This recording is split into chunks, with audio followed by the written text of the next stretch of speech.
ربی یسر ولا تعسر وتمم بالخیر۔ کسی بھی زبان کو سیکھنے کا آغاز اس کے الفابیٹ سے کیا جاتا ہے۔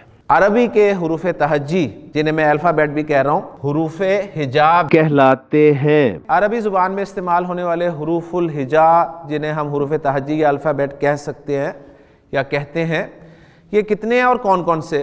ان دونوں سوالوں کا جواب میں آپ کو بورڈ پر دوں گا، حروف لکھ کر اور انہیں پروناؤنس کر کر، کیونکہ ان حروف کی پروننسیشن جو ہے وہ کلیئر ہونا بہت ضروری ہے۔ پہلا حرف جو ہے وہ ہے جی الف، اور دوسرا حرف ہے، اردو میں بے، لیکن عربی میں اس کی پروننسیشن جو ہے وہ ہے با۔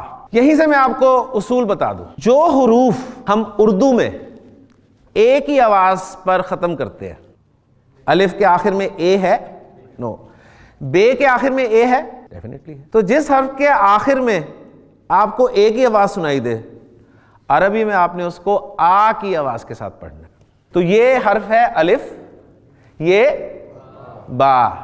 پہلے آپ اردو میں پڑھ کے دیکھ لیں اسے، بے با، تے تا، سے سا، جیم جیم، ہے ہا، خے خا، دال زال، رے را، زے زا، سین سین، شین شین، صاد صاد، 14 ہو گئے، ضاد ضاد، توئے تو، زوئے زوا، عین عین، غین غین، فے فا، قاف قاف، کاف کاف، لام لام، میم میم، نون نون، ہے ہا، واو واو، یہ یا۔ کتنے ہو گئے؟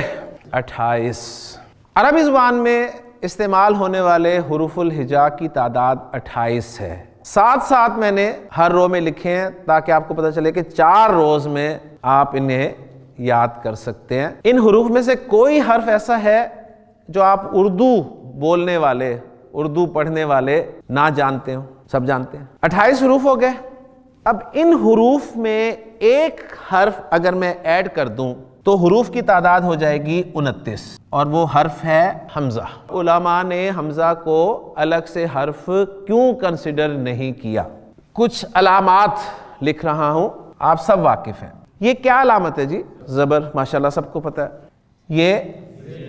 یہ پیش، زبر زیر پیش، سب واقف ہیں۔ یہ حرکات کہلاتی ہیں۔ حرکت کا اپوزٹ کیا ہوتا ہے؟ سکون۔ سکون کے لیے عام طور پہ ایسی علامت ڈلی ہوتی ہے۔ یہ علامت پیش کے ساتھ مکس ہونے کے چانسز ہیں بہت زیادہ۔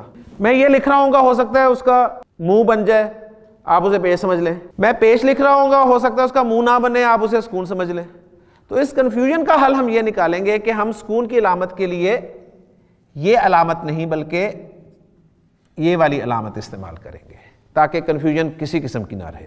اس لیے آپ دیکھ رہے ہیں کہ وہ جو دعا لکھی ہے اس میں آپ کو سکون کے لیے یہی علامت ڈلی ہوئی مل رہی ہے، باقی وہی علامات ہیں۔ ہاں، ایک جو شد کی علامت آپ کو نظر آ رہی ہے، شد الگ سے علامت نہیں ہے، یہ ایسے ہے کہ جس حرف پہ شد ہوتی ہے وہ حرف 2 مرتبہ استعمال ہوا ہوتا ہے۔ ایک مرتبہ ساکن صورت میں، یعنی ایک مرتبہ اس پہ سکون ہوتا ہے، اور دوسری مرتبہ اس پہ حرکت ہوتی ہے جو کہ ہم پڑھ رہے ہوتے ہیں۔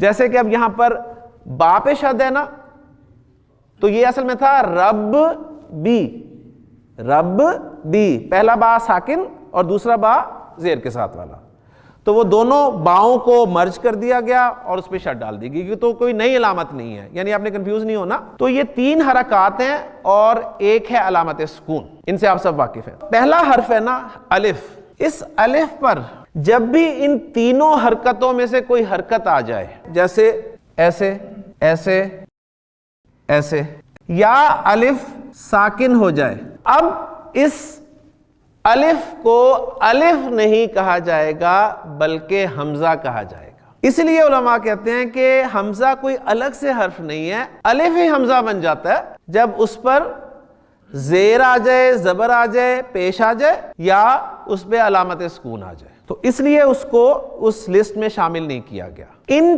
چاروں صورتوں کے علاوہ یہ الف ہی کہلائے گا اور الف ہی رہے گا۔ اب میں اگر آپ کے سامنے قرآن مجید سے کچھ الفاظ لکھوں بورڈ پہ اور آپ سے پوچھوں کہ مجھے بتائیے اس لفظ میں الف ہے یا نہیں، تو میں امید کرتا ہوں کہ آپ جواب دیں گے۔ نبی کریم صلی اللہ علیہ وسلم پہ جو پہلی وحی نازل ہوئی اس کے پہلے الفاظ تھے اقرا۔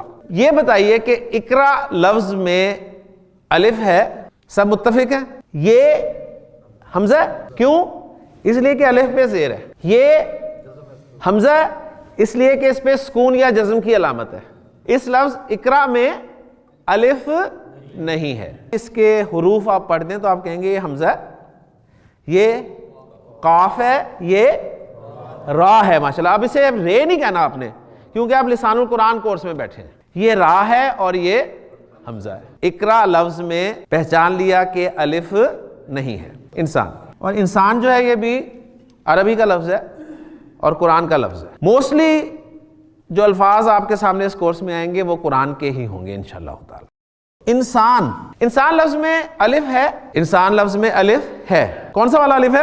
یہ سین کے بعد والا جو ہے یہ الف ہے اور پہلا والا حمزہ ہے۔ حروف اور حرکات کے ملنے سے لفظ بنتے ہیں، لفظ۔ ان حروف اور حرکات اور علامت سکون، ان چار علامات کے ملانے سے بہت سارے الفاظ بنا سکتے ہیں۔ دو اقسام ہوتی ہیں لفظ کی، اقسام نہیں ہوتی، اقسام ہوتی ہیں۔ ایک قسم ہوتی ہے جس کے کچھ معنی ہوتے ہیں، معنی نہیں ہوتے، معنی، اور کچھ لفظ ایسے ہوتے ہیں جس کے معنی نہیں ہوتے۔ تو گویا لفظ کی دو اقسام ہوئیں، با معنی اور بے معنی۔ قرآن میں کوئی بے معنی لفظ ہو سکتا ہے؟ نو۔ لہٰذا اس پہ تو ہم ٹائم نہیں لگائیں گے نا، ہم اپنا سلیبس ایک دفعہ کلیئر کر لینا کہ ہم نے پڑھنا کیا ہے۔ ہم پڑھیں گے جی با معنی الفاظ، جس کے کچھ نہ کچھ معنی ہوں گے۔ اب یہ جو با معنی لفظ ہوتا ہے اس کو گرامر میں کلمہ کہتے ہیں، کلمہ نہیں کہتے، کیونکہ ہم بچپن سے یہی پڑھتے ہیں جی پہلا کلمہ طیب اور طیب میں نے پاک۔ تو کلمہ با معنی لفظ ہوتا ہے، لہٰذا قرآن مجید میں آپ کو جو بھی لفظ ملے گا وہ کلمہ ہو۔ با معنی کو گرامر کی اصطلاح میں کلمہ کہتے ہیں، اور کلمہ کتنی اقسام کا ہوتا ہے وہ انشاءاللہ تعالی ہم اپنے دوسرے لیکچر میں پڑھیں گے۔ سبحانک اللہم و بحمدک، اشہد ان لا الہ الا انت، استغفرک۔